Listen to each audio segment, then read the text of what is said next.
I'm Detective Jesus. I'm the one who's been investigating the crash. You're under arrest for aggravated murder ×2. This 17-year-old girl drove her car into a brick wall at nearly 100 miles per hour, killing her own boyfriend, Dominic Russo, and his best friend, Davian Flanagan. Prosecutors said she did it on purpose. And what makes this case even more disturbing? Finds defendant Mackenzie Shirilla guilty of murder. 2 weeks before the crash, during a fight, Mackenzie Shirilla reportedly said the exact words out loud, "I'm going to crash this car." Everyone thought it was anger. It wasn't. Then investigators pulled data from the car's black box, and the evidence was chilling. No brakes, full acceleration, a dead-end street. She already knew. The judge later called it hell on wheels. 2 teenage boys were gone, and one question divided the entire country. Was this a tragic accident? Or did Mackenzie mean every second of it? This is Mackenzie Shirilla from Strongsville, Ohio. Before the crash, she looked like an ordinary teenager. Friends described her as social, smart, popular, and in a relationship with Dominic Russo, 20 years old. On July 31st, 2022, everything changed. That night, Mackenzie was driving a Toyota Camry. Inside the car were 2 passengers, her boyfriend, Dominic Russo, and Dominic's best friend, Davian Flanagan.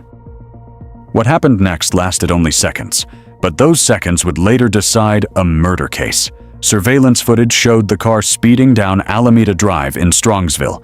Then the Camry slammed directly into a commercial building wall. The impact was catastrophic. The car was reportedly traveling around 100 miles per hour.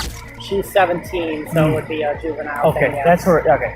So, however, the driving portion, you can do an OBI on it if it's in fact alcohol. Now, you won't probably be able to even get really talk to her because she's going to be at Metro. Are we even, I mean, sight-wise, we don't have to sight in this situation? No, not right now.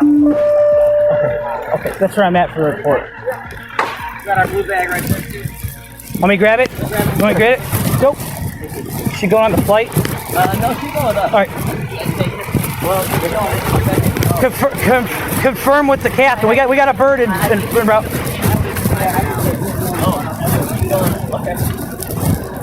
Hey, life flight's here. I think she's here for her.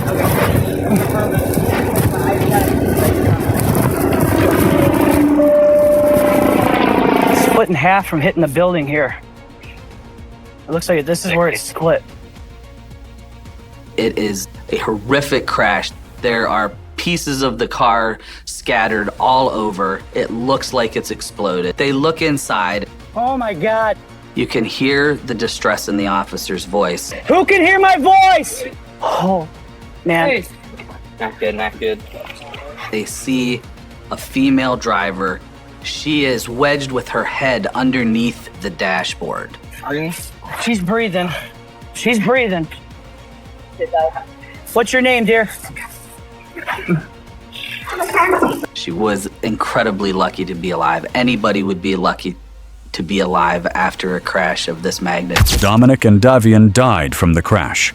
Mackenzie survived, and that alone raised immediate questions. How did the driver survive a crash that killed both passengers? And more importantly, why was the car moving that fast in the first place? Wait to say this. Progress in Alameda, car into a building. 2 are deceased in the vehicle. Daughter's driving. Who died? I don't know who other, but there's one that we don't know. His name's Jacob. Does anyone know a Jacob? Dom? No, stop. Let him talk. Guys, I know, we've been dealing with this. Your daughter's okay. She's talking to us. I talked to her, okay? Your daughter's alive, okay? Your daughter's alive. She was driving the vehicle, okay? Who's that? Jacob and who? At first, some believed it was a terrible accident. Teenagers speeding, loss of control, a tragic crash. But then investigators looked deeper, and the evidence started telling a different story. They pulled data from the car's event data recorder, the black box. That data showed something prosecutors would later build their entire case around. In the final moments before impact, the accelerator was pushed nearly all the way down. Speed kept increasing, and there was one detail that shocked everyone. There was no evidence of braking, not one attempt, no panic stop, no last-second correction, nothing. Just acceleration and straight into the wall. Then investigators uncovered something even more disturbing. Witnesses testified that 2 weeks before the crash, during an argument with Dominic, Mackenzie had made a threat. She allegedly said she would crash the car at the time. Nobody treated it as a real threat. People say things in anger, people exaggerate, but after the crash, those words suddenly sounded very different because now prosecutors had a prior threat, a car going 100 miles per hour. No brakes and a direct collision. Their theory became clear. This wasn't reckless driving, this was intentional. Hi, Mackenzie. Step out for me. I'm Detective Jesus. I'm the one who's been investigating the crash. You're under arrest for aggravated murder ×2, okay? Nobody's gonna ask you any questions. Nobody's gonna bother you. Can I have your key, please? Could you please be careful taking this one got off it. so it doesn't break the bracelet? You got it. You got it. No. Thank you. You got it.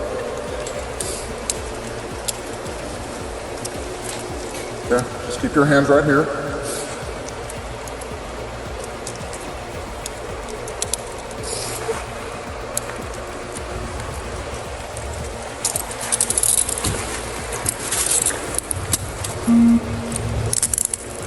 I'm not gonna tighten these, okay? I don't wanna hurt you.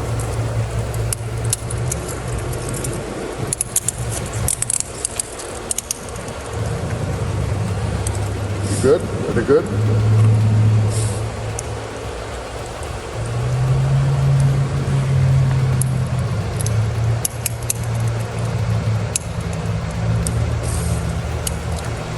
Thank you. All right. This cruiser right here. Actually, he took her out of the car and we did not. Okay.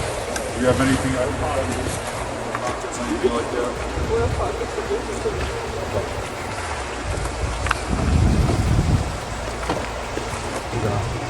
Watch your head going in.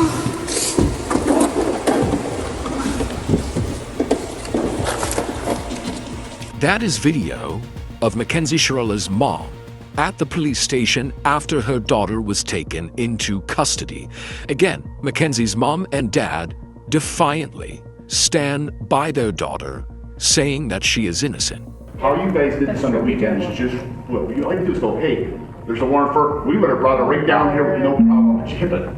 It's just unbelievable. I mean, she's 18. So the warrant was issued today, so we executed it today. The warrant wasn't issued earlier. Well, you could have made a phone call, couldn't you?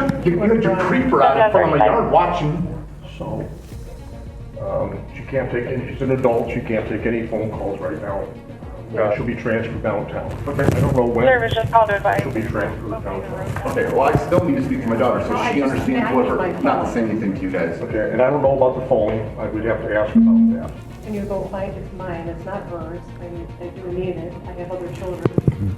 And that's how we communicate. Yeah, and that's how we communicate. Okay, so I do need my phone. I mean, if he had to roll out the whole mess to pick up an 18-year-old girl who can hardly walk out of a hospital visit, it's just beyond me. So we follow the law, and that's what we're doing today. So her, the phone that was in her hand is the one that we took, but I'd have to check with the detective to find out what's going on with that. I don't know the answer to that. Can we find out? I do need it like right now. Let me at least I have get- another child. Oh, I get it. So we're gonna let them. Thank you. Am I going to be allowed to have a 2-minute conversation with her? You cannot talk to her about these here.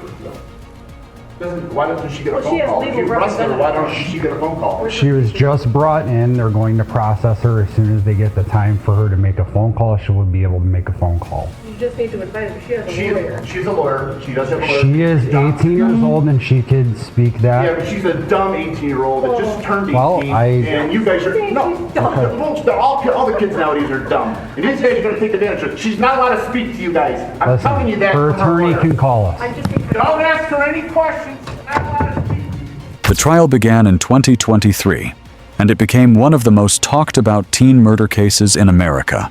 The prosecution argued this was not an accident.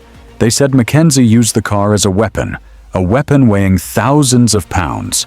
They argued she deliberately accelerated into the building to kill herself and everyone inside the car. The defense fought back hard. They said Mackenzie suffered from mental health struggles. They argued this was reckless driving, not murder, an accident, not intent. But prosecutors kept returning to the same evidence: the black box, the speed, the lack of braking, and the threat. Then came the judge's words. Words that would define this case forever. He described the crash as hell on wheels. That phrase spread everywhere because it perfectly captured what happened. Pure destruction. In seconds. Then came Judgment Day. The courtroom fell silent. Families waited. Mackenzie sat still. The judge delivered the verdict. Guilty. Mackenzie Shirilla was convicted on multiple counts of murder. The courtroom erupted with emotion. Dominic's family cried. Davian's loved ones finally got the verdict they fought for. For them, this was justice. For others, the verdict was controversial. Social media exploded. Some believed she was clearly guilty. Others believed a teenager was being punished too harshly for a crash. Even today, people still argue about this case, and that is what makes it so disturbing, because the facts are clear, but the interpretation still divides people. 2 young men never made it home. 1 teenager survived. And a single question still haunts this case. When Mackenzie pressed that accelerator, what was in her mind? Fear, anger, impulse, or intent? Because the black box recorded everything the car did, but it could never record one thing: her thoughts. And maybe that's why this case remains so haunting. We know the speed, we know the impact, we know there were no brakes, but we may never fully know what happened inside Mackenzie Shirilla's mind during those final seconds. For more deep true crime breakdowns that go beyond headlines, subscribe to the channel. Because here, we don't just tell you what happened, we uncover why it happened.